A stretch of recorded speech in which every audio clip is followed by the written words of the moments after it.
আগামী 5 বছরে 2026 সালের 4 মে চতুর্থবার সরকার তৈরি হবে এবং 26 থেকে 31-এর মধ্যেই 5 বছরে যত বাংলায় পরিবার রয়েছে সবার বাড়িতে নলবাহিত পরিশ্রুত পানীয় জলের ব্যবস্থা আমাদের সরকার করবে। আগামী 5 বছরে 2026 সালের 4 মে চতুর্থবার সরকার তৈরি হবে এবং 26 থেকে 31-এর মধ্যেই 5 বছরে যত বাংলায় পরিবার রয়েছে সবার বাড়িতে নলবাহিত পরিশ্রুত পানীয় জলের ব্যবস্থা আমাদের সরকার করবে। কি বললেন অভিষেক বন্দ্যোপাধ্যায়, আপনারা শুনলেন।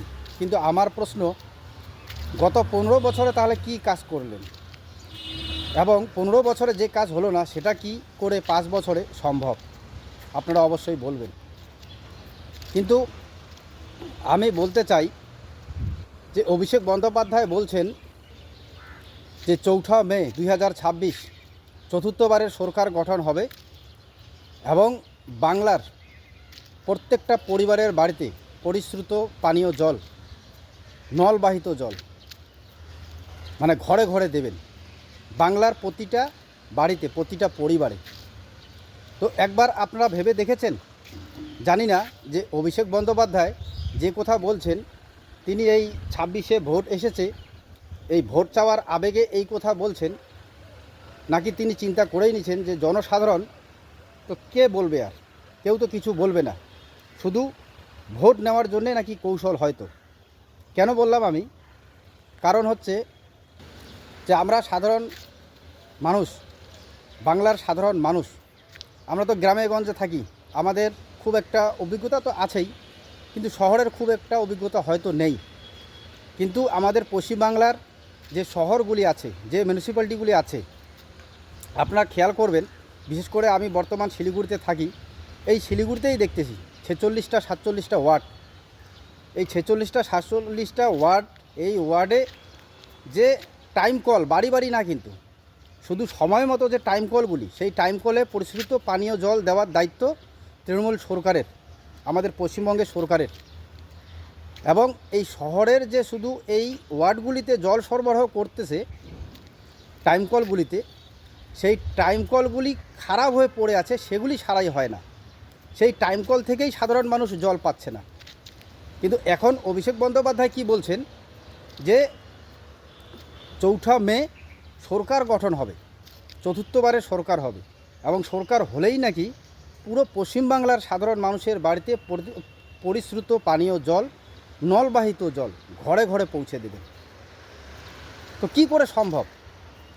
আগে আপনাদের যে পৌরসভাগুলি আছে, যে শহরগুলিতে যে মিউনিসিপ্যালিটি কর্পোরেশনগুলি আছে, আপনারা যেভাবে নলবাহিত জল শহরগুলিতে দিচ্ছেন সেটা তো আগে কমপ্লিট করুন।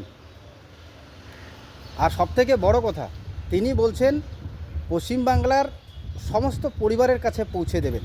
এখানেই আমার প্রশ্ন, কারণ আমরা ডুয়ার্সে থাকি, উত্তরবঙ্গে থাকি, এবং উত্তরবঙ্গে প্রকৃতি এমন করে ঢেলে সাজিয়ে দিয়েছে যে আমাদের 20 ফুট খুললে পরেই কুয়ো তৈরি হয়ে যায়, সেখান থেকেই জল সাধারণ মানুষ পেয়ে যান, বা 10-15 হাজার টাকা চাপা কল বসালেই সেখান থেকে অনায়াসে জল চলে আসে।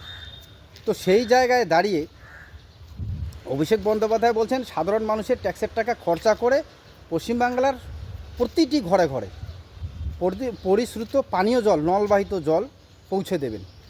তো এটাই আমার প্রশ্ন, যে এখানে কি সব বাড়িতে জল পৌঁছে দেওয়ার দরকার আছে কি? আপনারা যারা আমার এই প্রতিবেদন দেখছেন তারা অবশ্যই বলবেন। কারণ সোশ্যাল মিডিয়ায় দেখা যাচ্ছে এখনও পশ্চিমবাংলার কিছু কিছু জায়গা আছে যেখানে সাধারণ মানুষ পুকুরের মধ্যে স্নান করতেছে, সেই পুকুরের মধ্যে থালা বাসন বাজতেছে, আবার সেই পুকুরের জলই পান করতেছে। কল আছে কিন্তু সেখানে জল আসে না। কেন? কি কারণ? আর এই 15 বছরে আপনারা যে করলেন, কি কাজ করলেন? সেই জায়গাগুলিতে নল আছে, জল আসছে না, মানুষ পুকুরের মধ্যে থালা বাসন থেকে স্নান, খাওয়া দাওয়া সব করতেছে। কেন? কি কারণ? তো এই হচ্ছে কথা। কারণ 26-এ ভোট এসে গেছে, এখন এই ভোটের আগে আবার নতুন করে অভিষেক বন্দ্যোপাধ্যায় বলছেন যে মে মাসে 4 মে চতুর্থবারে সরকার হবে এবং সরকার হলেই 5 বছরের মধ্যে পশ্চিমবাংলার সমস্ত সাধারণ মানুষের বাড়ি বাড়ি পরিশ্রুত পানীয় জল, নলবাহিত জল মানুষের ঘরে ঘরে পৌঁছে দেবে।